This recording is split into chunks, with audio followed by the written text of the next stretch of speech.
नमस्कार मंडळी. मे महिना आला की जर्मनीमध्ये सगळीकडे अशी सोनेरी पिवळी धमक अशी शेती दिसते. अनेक जण याला मोहरी समजतात, परंतु हे आहे राप्स सीड्स, मोहरीच्या कुटुंबातीलच एक दुसरा प्रकार. साधारणतः 10 ते 15,000 मोठे शेतकरी या पिकावरती लक्ष केंद्रित करतात आणि 10 हेक्टरपेक्षा सुद्धा जास्त या पिकाची लागवड केली जाते.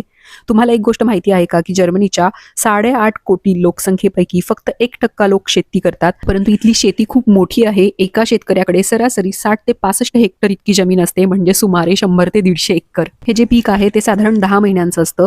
ऑगस्ट ते सप्टेंबर या महिन्यामध्ये पेरणी केली जाते आणि पुढच्या वर्षी जुलैमध्ये कापणी केली जाते.